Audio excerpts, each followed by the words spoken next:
Dr Paul Williams to move the motion. Thank you, Madam Chair. I beg to move that this House has considered democracy in Uganda.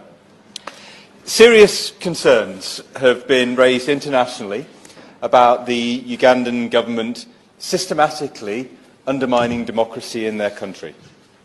MPs have been arrested, institutions that should protect the democratic rights of citizens are being weakened, and the voices of ordinary Ugandans are being ignored.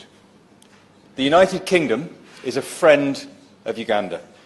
We are important partners in trade, in development, in security. And, Madam Chair, I am a friend of Uganda too. Uganda and the UK have a shared past, and I hope we will have a strong and prosperous shared future together too. But at the start of this debate today, it's important to ask, what is the UK's interest in Uganda, and whether that gives us a legitimate right to make any comment about its democracy? I firmly believe that Uganda should be valued as an equal partner to the UK. But it hasn't always been an equal partnership. Our relationship began in 1894. Until 1962, Uganda was what was known then as a British protectorate.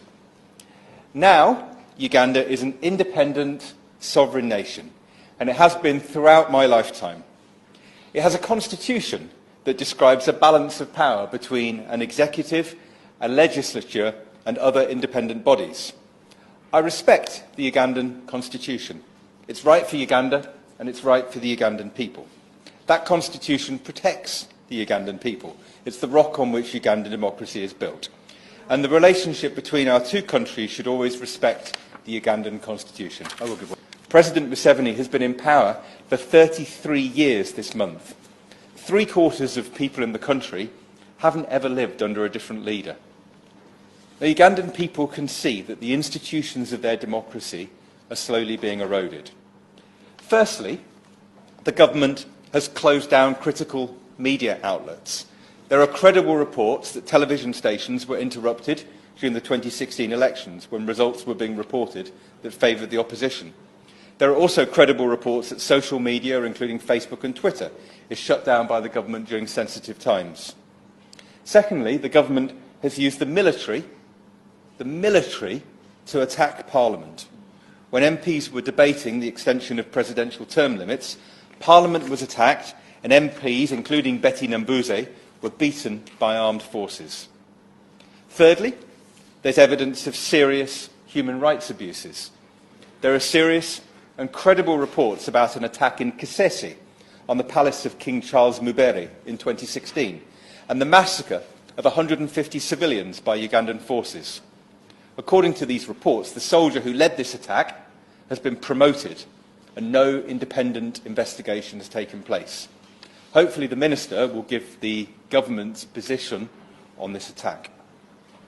Fourthly, elections have been described in diplomatic language as being short of being free and fair. Serious allegations have been made about the conduct of elections in Uganda over many years, but the most recent EU report on the 2016 presidential election made 30 recommendations that should be enacted before the next election, which happens in 2021. Now, there are many Ugandan opposition politicians who've struggled bravely to use the democratic process to win power. There isn't time to mention all of them here, but I'd like to draw attention to two people. Kizza Besigye has stood for president on 3 occasions. He's been arrested, beaten and harassed so many times that he's lost count. I had the pleasure of meeting Dr Besigye when he visited our parliament last year. His sacrifices in the pursuit of democracy in Uganda should be lauded. And I also want to mention Robert Kyagulanyi, also known as Bobby Wine. Kyagulanyi is a young, charismatic musician with a large popular following who was elected to the Ugandan parliament around the same time that I was elected to the UK parliament. But while I get to, in a friendly way, be critical of the government without harassment, Bobby has been the target of totally undemocratic behaviour by his. In August of last year, he, and 4 other MPs were arrested by the military whilst campaigning at a by-election.